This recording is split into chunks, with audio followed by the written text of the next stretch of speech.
Why? Why would you manufacture a pistol that shoots 440 feet per second? I mean, basically what you've got here is a really cool looking replica of a Steyr M9-A1 paperweight.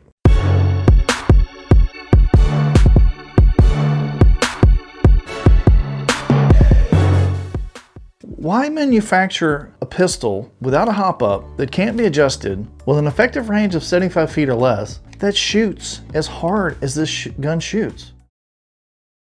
You know, this fix is really straightforward. You gotta ask yourself, what drives the FPS of your gun? And the answer is the spring. Well, if you've got a gas blowback gun that you can break down, you can change the spring and change your FPS. But what if you've got a non-blowback gun that's not meant to upgrade?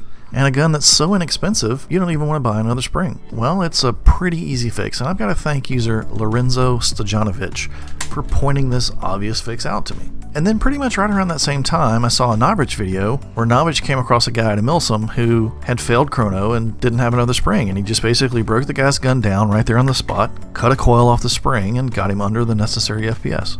So really the hardest part of this is just figuring out how to break down the non-blowback pistol. You might think it would be necessary to remove all of these screws that hold the body together, but you would be mistaken.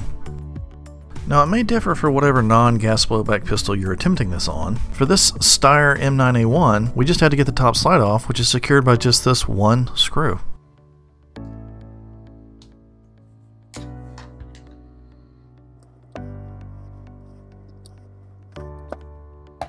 Then once you've got that one screw off, the top slide just pops right off.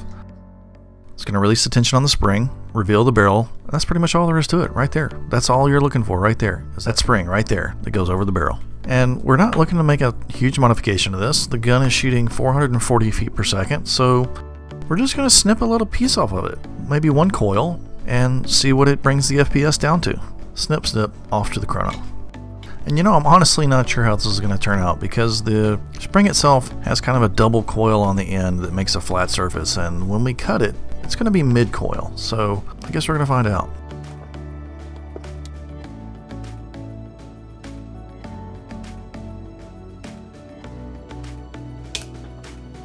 Well, the damage is done now. There's no turning back. Cut off a little bit more than I wanted, maybe a kind of a double coil, so now time to put the spring back on the barrel. Slide back on the gun, screw that sucker down, and go see what the good old chrono says.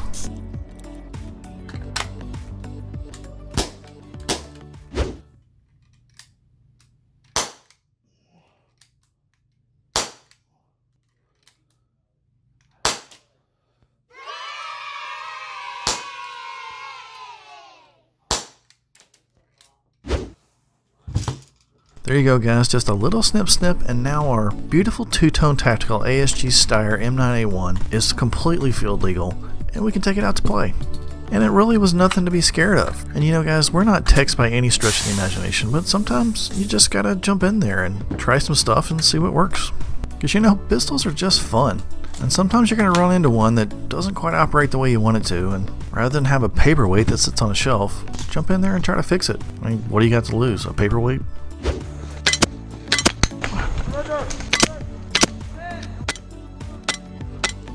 Blue?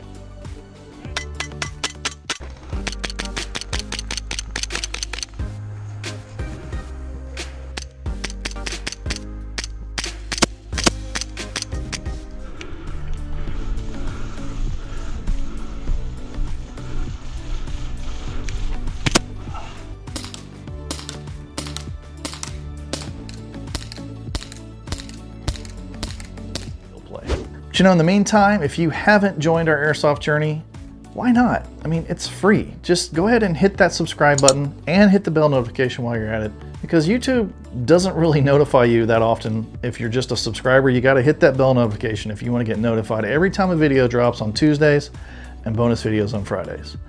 Until then, we'll see you next time.